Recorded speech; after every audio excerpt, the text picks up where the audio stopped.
Hello everyone, I want to wish you guys a happy Valentine's Day weekend. I will hope that your Sunday is filled with love and enjoyment with the people you love. Um, I know these times has been pretty critical, so I hope that you can just hang out with the people you love and care about the most on that special day. So I decided to do a story time, and this one it's not happy ever after. No, this one is pretty sad, like the title of this video. I will be telling you the story how I got cheated on from the same guy, not once, but twice. You're probably wondering, well, if he already cheated on you once, why do it like trust him again?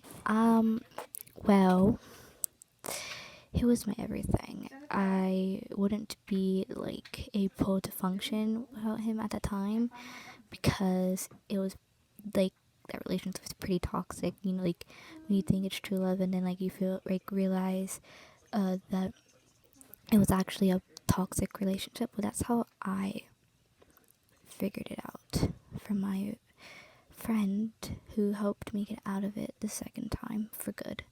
Helped me realize what was going on. So, yes. So, shout out to you. Hopefully, you remember this situation.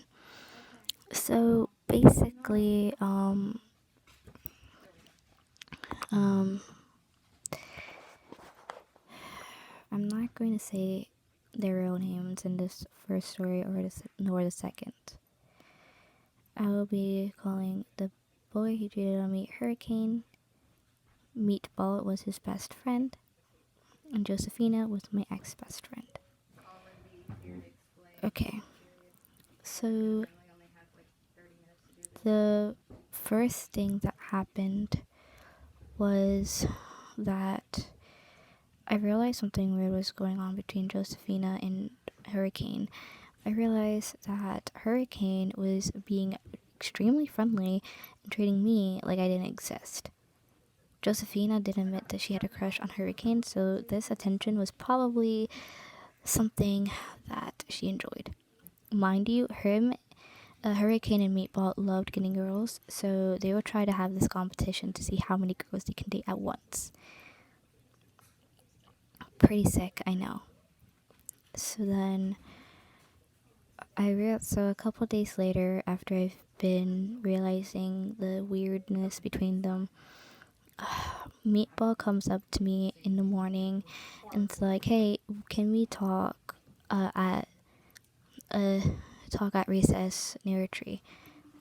And I'm like, "Sure."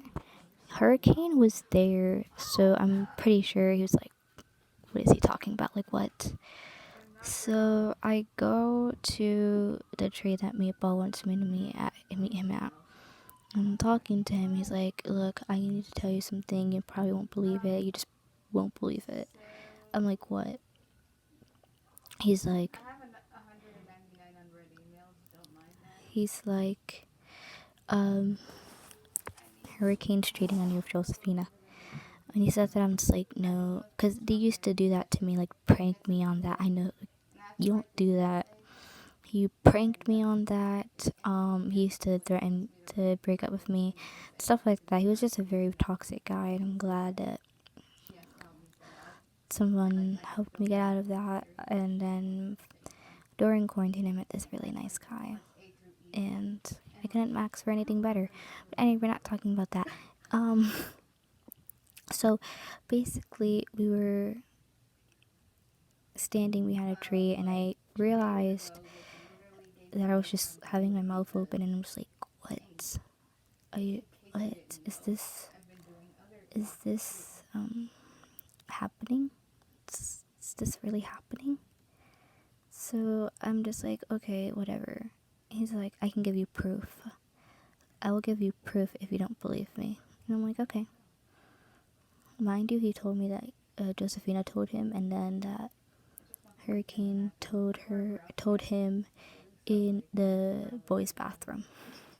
So I found out the hurricane was eavesdropping on our conversation on the bus. He's like, "Hey, look, don't ever listen to me, but like he's just lying. Like I would never cheat on you. Like you're the best person ever." And I'm just like, okay.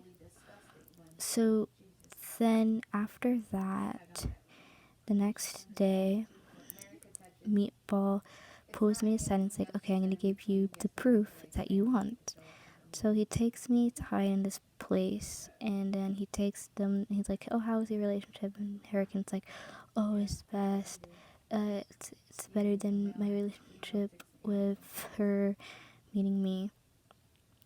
And then Josephine's like, "Yeah, but I kind of feel bad." And he's like, "Oh, don't worry about it. It's fine. It's like normal. Like she's not gonna find out about it." So then those two left, and Meatball pulls like takes me out of my hiding spot, and I'm just like, "Wow, that really happened." So he decided to help me get back at them. And it's like, alright, so I'll help you. So he helped me write a letter to them, kind of explaining how I was feeling. And I did break up with him. Well, actually, Hurricane broke up with me. I got hooked up with Meatball. We started dating for maybe 2 weeks, a month, 2 months. Then we broke up, and then me and Hurricane got back together. It was an off and on again relationship until last year.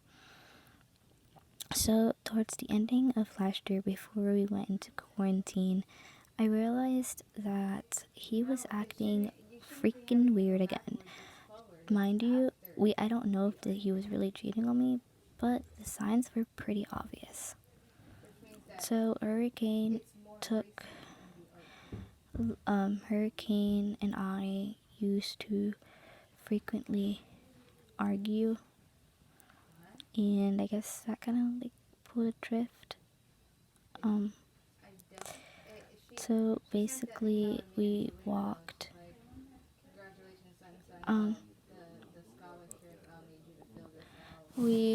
Me and my friend at the time were walking to bus duty, and I saw him and what's called I'm gonna call her Taylor Swift because she loved Taylor Swift. So she and Hurricane are walking together, holding hands. I didn't think nothing of it. I'm just like, okay, well, it's normal, I guess, maybe. And then we were walking to my bus line, and my best friend at the time, I'm gonna call him N, was with me, and we were sitting together on the floor just talking and hanging out. By this time, he's been telling me to be careful because he doesn't want me to get hurt, and he's telling me how toxic Hurricane is. Then Hurricane and Taylor Swift was sitting down, and they were kind of talking quietly. Then fast forward to November, beginning of December, and I realized that I had feelings for N. And I wanted to break up with Hurricane once and for all because I was tired of him putting me down, making me feel bad, and stuff like that. So N helped me get all the proof that I needed to break up with him.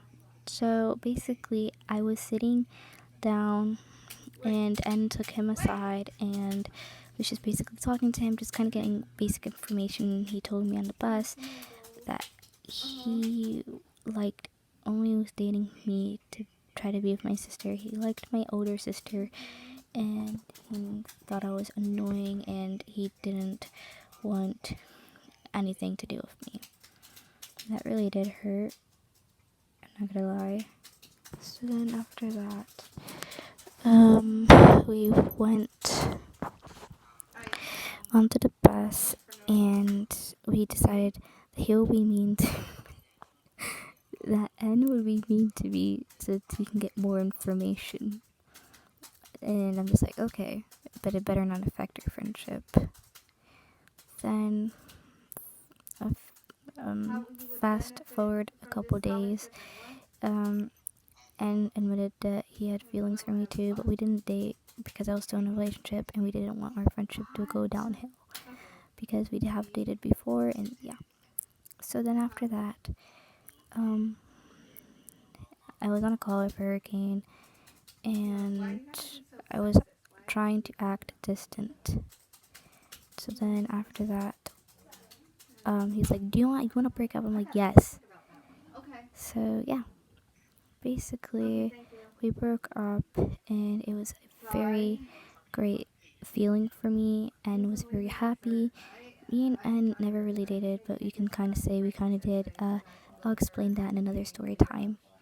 But basically, the moral of the story is someone's toxic and people around you are telling you this and you're realizing it. Don't feel afraid to back to like go with breaking up with him or her, because at the end of the day, you want to make yourself happy and your mental health happy. So please tell me that promise me that you will break up with someone who's toxic or you just don't feel an emotional connection. Yeah. So hope you liked the story time and can't wait to see you in my next video. Bye.